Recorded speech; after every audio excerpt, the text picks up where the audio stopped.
Hello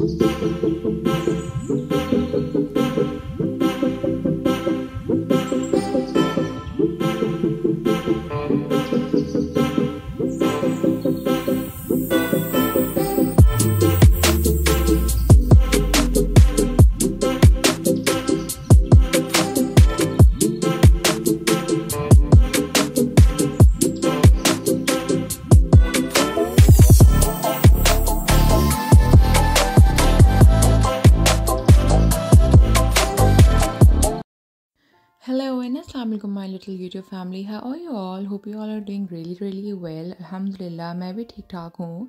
तो चलें शुरू करते हैं आज का व्लॉग. ये जो व्लॉग है जो मैंने शूट किया है ये किया है सैटरडे को, और मैं सैटरडे को ही एडिटिंग कर रही हूँ और इस वक्त तकरीबन 3:30 हो रहे हैं रात के, क्योंकि मुझे यही टाइम मिलता है जब रोहान सो जाता है तभी मेरे हाथ में फ़ोन आता है और मुझे टाइम मिलता है कि मैं व्लॉग एडिट करूँ.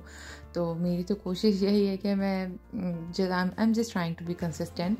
तो जिसके लिए मैं रोज़ ही कोशिश करती हूँ कि कुछ ना कुछ शूट करूँ, लेकिन आई डोंट नो वो किस तरीके से लोग रोज़ शूट करते हैं और उसी दिन व्लॉग एडिट करके डाल देते हैं और फिर नेक्स्ट डे दोबारा शूट करते हैं. हमसे तो नहीं हो पाया है भैया. तो मैंने सोचा कि चलो यार आज कुछ डे को प्रोडक्टिव बनाते हैं. और यूजुअली सैटरडेज़ को होता ये है कि या तो हम लोग बाहर कहीं जाते हैं, आई मीन वीकेंड पे कुछ प्लान करते हैं, या तो मैं अपने आप को ना बस सफाइयों में लगा देती हूँ. तो कभी वॉशरूम कभी किचन. तो आज मैंने सोचा कि मैं किचन की क्लीनिंग करती हूँ, लाइक डीप क्लीनिंग. तो यहाँ पर जो मेरे शेल्व्स हैं जिसमें मैं अपना प्रॉपर जो स्पाइसेस और जो राशन है आप लोग कह लें वो रखती हूँ, तो वो काफ़ी टाइम से गंदा हुआ हुआ था, आई मीन मिसमैनेज हुआ हुआ था. तो मैं उसको देख देख के मुझे बड़ी कोफ्त होती थी और मैं कहती थी यार कि मैंने आज करना है. फिर मैंने सोचा कि यार जिस दिन वीडियो शूट करूँगी उस दिन मैं करती हूँ. तो बस घर की सफाइयाँ करके सारे काम निपटा के मैं किचन में आ गई थी और इतना कोई गंदा हुआ हुआ था, पता नहीं किस तरीके से गंदा हो गया. मसले की बात यह है कि जो ऊपर वाला शेल्फ है जहाँ अभी मैं सफाई कर रही हूँ इतना कोई ऊंचा है. अल्हम्दुलिल्लाह मैं काफ़ी लंबी हूँ लेकिन मेरा भी हाथ नहीं पहुँच पाता. मैं बड़ा उचक के ना मैं देख रही थी कि क्या कहाँ रखूँ कहाँ ना रखूँ. तो बस यहाँ पर मैंने क्लीन कर लिया और लिटरली जब मैंने क्लीन किया है मुझे इतना कोई सुकून आया है. मतलब हर चीज़ इतनी परफेक्ट और नीट एंड क्लीन थी ना, मैंने कहा बस अब ये ऐसे ही रहे तो अच्छी बात है. मैं 2 कैबिनेट्स करके क्लीन करती हूँ एवरी वीकेंड. आज मैंने ये वाला कैबिनेट चूज़ किया और जो सबसे गंदा कैबिनेट था ना वो ये वाला था, बिकॉज़ ऊपर मेरा हाथ बिल्कुल भी नहीं चाहता. और एक में मैंने ऑयल और दालें रखी हुई हैं, एक में मैंने सारे ये जो क्या कहते हैं पॉरेजेस और पास्ता वगैरह रखा हुआ है. और यहाँ पर मैंने प्लास्टिक भी बिछाई हुई बिकॉज ऑयल वाला था तो आई थॉट कि रिस्क ना लिया जाए. I don't know why my voice become husky anyways. तो मैंने यहाँ पे इसको साफ़ किया अच्छे से. फिर मैंने न्यू प्लास्टिक शीट बिछाई. आई थॉट कि इसके साथ थोड़ा सा जो है वो शीट सेफ़ रहेगी. तो बस यहाँ पर मैंने ये हमारे पास अल्हम्दुलिल्लाह बड़े दही के डब्बे फारिग होते हैं, तो मैं उसके अंदर क्योंकि 1 kg का योगर्ट होता है तो उसके अंदर मैंने अपनी जो भी दालें हैं ना वो निकाल के रख ली हैं, बिकॉज़ प्लास्टिक्स के अंदर ना चीज़ें बड़ी गिरती हैं. अभी मैंने साफ़ किया था, धनिया भी गिरा हुआ था. तो मैं बस अभी बॉटल्स ही कलेक्ट कर रही हूँ. जैसे जैसे जो बॉटल खाली होती रहती है उसके अंदर मैं कोई ना कोई स्पाइस या कुछ भी डाल के ना रख देती हूँ, वो बिट ईजी रहता है. तो अल्हम्दुलिल्लाह काफ़ी साफ़ हो गया था ये. और इसको मुझे तकरीबन 2 घंटे तो पूरे किचन को मैंने क्लीन करने में लगाए थे, जो अभी ये 11 मिनट की वीडियो में मैंने एडिट करके डाला है. तो ये चिमनी भी गंदी हुई हुई थी. मैंने सोचा था आज करूँगी. मैंने कहा भैया इसको आज निकालो और इसको साफ़ करो. तो बस यहाँ पर मैं इसको भी क्लीन कर रही हूँ. काफ़ी गंदी हुई हुई थी, मुझे अंदाज़ा ही नहीं था कि ये इतनी ज़्यादा चिकनी होगी और इतना ज़्यादा टाइम लेगी सफाई इसको साफ़ करने में. तो इसको बस मैंने साफ़ कर दिया, तो उसको मैंने लगा दिया था. मैं इतनी थक गई थी. But the good thing is जब आप एक्टिव रहते हैं तो आप बिल्कुल भी डिप्रेस नहीं होते. आपके लाइफ में कोई टेंशन है तो वो उसको आप for a moment for a time जब तक आप वो काम करें वो भूल जाते हैं. तो आई एन्जॉयड क्लीनिंग और आई मस्ट से और उनके क्लीनिंग इज़ अ थेरेपी. अगर कोई भी ज़रा सा भी डिप्रेस फील कर रहा है या मतलब थोड़ा सा भी अपसेट है या बोर हो रहा है या लाइक समथिंग, तो उसको अपना कोई भी काम करना चाहिए. मुझे किचन का काम करना पर्सनली पसंद है. मतलब यहाँ पर जब से मैं पोर्चुगल मूव हुई हूँ अफ्रीका में, तो मैं बहुत ही वो क्या कहते हैं ना एक स्पॉइल्ड ब्रैट मेरी मेड ने मुझे स्पॉइल्ड ब्रैट बनाया हुआ था। मैं कुछ काम नहीं करती थी, आई मीन जस्ट कुकिंग करती थी। ऑब्वियसली रूहान का काम और घर के सारे सब कुछ ऑर्डर्स पास करना, लेकिन ऑर्डर पास ही करती थी, उसके अलावा मैं कोई काम नहीं करती थी। और मुझे नहीं मालूम था कि मैं इतनी एक्टिव भी रह सकूँगी। मुझे था कि शायद मैं एक दिन करूँगी, एक दिन छोड़ दूँगी। तो बस मैंने एक अपनी आप को मोटिवेशन दी। एक दिन ऐसा हुआ कि मैं कुछ करने लगी थी, मैंने कहा कल करूँगी। तो फिर मेरे दिमाग में फ़ौरन से ख्याल है कि बहन कल भी तो तुमने ही करना है और शायद कल उससे ज़्यादा करना पड़े, तो do it right now instead of tomorrow. तो बस वो जब भी मुझे कोई ख्याल आते हैं चलो कल कर लूँगी, तो मैं कोशिश करती हूँ कि कल पे मैं कोई भी काम छोड़ूँ ही ना, आज के आज ही मुकाऊँ किस्सा। तो बस, और यकीन करें किचन साफ़ करके ना मुझे इतनी कोई खुशी होती है, मुझे लगता है जैसे कभी गंदा ही नहीं होगा। जबकि जब किचन में आती हूँ, मैं कुकिंग करती हूँ, चाहे कुछ भी हो, पर बस वो गंदा ही हो जाता है। Anyways, it's a part of life. You can't do anything. Being a housewife, mom and homemaker, you have to do the duty. तो अल्हम्दुलिल्लाह किचन इज़ नीट एंड चमक रहा था मेरा किचन इस वक्त, और मतलब अल्हम्दुलिल्लाह इतना प्यारा लग रहा था।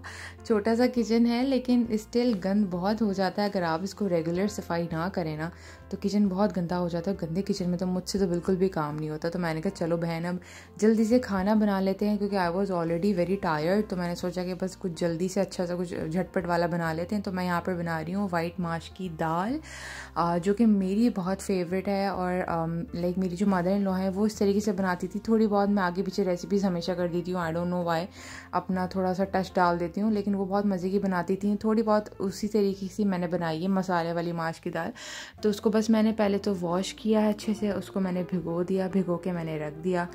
और आई गेस मेरा गला ख़राब है, दैट्स वाई मेरी आवाज़ इस तरीके से हो रही है। तो बेयर विद दैट अगर थोड़ी सी आवाज़ अजीब सी लग रही हो, और मे भी हो सकता है कि इस वक्त 3:30 पौने 4 हो रहे हैं रात के, तो इसलिए भी आवाज़ थोड़ी सी मेरी टायर्ड लाइक फील हो रही है, विच इज़ ऑब्वियस। तो मैंने कहा चलो अब दाल को भिगो दिया था, और इसके बाद मैंने उसको अच्छे से वॉश किया, और इसको मैं 60-70% मैं इसको बॉईल कर लूँगी सॉल्ट डाल के। और मीन वाइल मैं इसका मसाला तैयार करूँगी। लाइक लोगों ने तो दालों को एवं ही बदनाम किया हुआ है, अगर ढंग से और अच्छे तरीके से बनाई जाए ना दाल बहुत मज़े की बनती है। और ये इतनी मेरी फेवरेट दाल हो जाएगी, मुझे कभी भी नहीं मालूम था, मैं बहुत शौक़ से खाती हूँ ये दाल। तो बस यहाँ पर मैं इसको बॉईल करूँगी और इसका मसाला बनाएंगे हम जल्दी जल्दी से। मैंने रफली सब कुछ लिया है अंदाज़े से। मैंने एक बड़े साइज़ की जो प्याज थी ना उसको मैंने बिल्कुल रफली चॉप कर लिया है। एंड और मैंने बड़े बड़े 2 साइज़ के टोमेटोज़ लिए हैं, और उसको भी मैं बिल्कुल हाथ से बिल्कुल बारीक बारीक चॉप कर लूँगी। ये मेरी बहुत फेवरेट नाइफ़ है, मैं इसे हर किस्म की कटिंग कर लेती हूँ। ये मेरे साथ अफ्रीका में भी थी, फिर ये भी पाकिस्तान भी गई है मेरे साथ, मैं वहाँ यूज़ करती होती थी। अब ये मेरे साथ पोर्चुगल आ गई है, तो ये मेरी छुरी है, ये मैं हर जगह लेके जाती हूँ। एनीवेज इसको हम टोमेटोज़ को काटेंगे। टोमेटोज़ को हम चाहें तो बिल्कुल ब्लेंड करके भी डाल सकते हैं, लेकिन मैंने कहा यार ब्लेंड करने के लिए भी तो जग ही ख़राब होगा, आई मीन उसको भी वॉश करना पड़ेगा, तो let it do with the hand. बिल्कुल बारीक बारीक बारीक बारीक चॉप करके ना उसको बिल्कुल कह लें कि क्रस्ट कर लें, या काइंड ऑफ थोड़ा थिक प्यूरी बन जाएगी लाइक दिस। इसको बस हमने शिफ्ट कर देना है टोमेटोज़ को, और उसके बाद बस मैं ऑयल में अपनी अनियंस को गोल्डन फ्राई करूँगी, और उसके बाद उसमें जिंजर गार्लिक डाल दूँगी when it will become golden. और भाई मुर्गों ने बोलना शुरू कर दिया है, उनके लिए सुबह हो गई है, क्योंकि आई गेस 4 बज गए हैं। उसके बाद बस मैं टोमेटोज़ डाल दूँगी। सी कितने फाइनली मैंने चॉप किए हैं, जो कि बिल्कुल ही मसाले के अंदर घुल के ना जल्दी जल्दी से मसाला तैयार हो जाता है। इससे ये फ़ायदा है। बस अभी मसाला थोड़ा सा लाइक घुल मिल जाएगा, इसके अंदर मैंने रेड चिली पाउडर, लाल मिर्च, हल्दी, नौर का क्यूब या चिकन पाउडर, और थोड़ा सा अचार का मसाला मैंने डाला है, और मेरे ख्याल से शायद धनिया पाउडर डाला है, पता नहीं, मुझे याद नहीं। तो इसको अच्छे से जो है वो जब मसाला भुन जाएगा, तो ये 60% कुक दाल है, ये इसके अंदर मैं डाल दूँगी, और थोड़ा सा पानी डाल दूँगी 2 गिलास, ताकि ये जितनी भी रेस्ट अनकुक्ड दाल है वो उस पानी में पक जाए, और उसको हम ढक के रख देंगे। और मैं सोचा कि मीन वाइल आटा भी गूँध लेते हैं, आटा गूँध के रोटियां भी पकानी है। It was the most busiest day. मुझे यकीन नहीं आ रहा कि मैंने इतना सारा एक दिन में कंटिन्यूस काम किया है, but anyways it feels good to be active. अच्छा आटा ना यहाँ पर जो राइट ना हमारे पास है ये प्योर जो चक्की वाला होल व्हीट आटा होता है ना, तो इसको गूंदना थोड़ा ट्रिकी होता है, इसकी रोटी बनानी भी काफ़ी ट्रिकी होती है। लेकिन इसके अंदर ग्रेन है which is very obviously healthy और बड़ी मज़ेदार रोटी बनती है। लेकिन ये थोड़ा सा ब्राउन काइंड ऑफ आटा है, तो इसको मुझे थोड़ा टाइम पहले गूंद के रखना पड़ता है अगर मुझे सेम डे ही रोटी बनानी है। तो इसलिए मैंने फटाफट से आटा गूंद के रख दिया ताकि वो थोड़ा फ्रिज के टेम्परेचर में अच्छा सा हो जाए। और इस तरीके की कंसिस्टेंसी में मुझे दाल चाहिए, लाइक ना बहुत ज़्यादा ड्राई ना बहुत ज़्यादा गीली।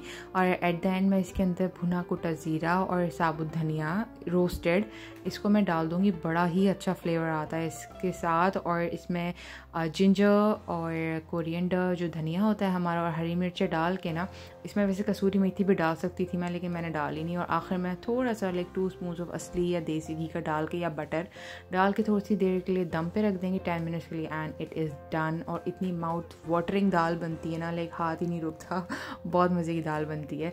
तो इसको अब बस हम रोटियां बनाएंगे। अच्छा मैं रोटियां बनाने में ना बड़ी for the very first time I guess मैं वीडियो बना रही हूँ, तो रोटी बनाने में ना मैं अभी स्टिल बिगनर ही हूँ। और मतलब इतनी बुरी रोटी नहीं बनती, ठीक बनती है, लेकिन जब भी मैं अपनी अम्मी मतलब सास के सामने रोटी बना रही होती हूँ ना, आई एम ऑलवेज नर्वस। वो इतनी अच्छी रोटियाँ बनाती हैं, मतलब परफेक्ट रोटियाँ, खूब फूली फूली रोटियाँ।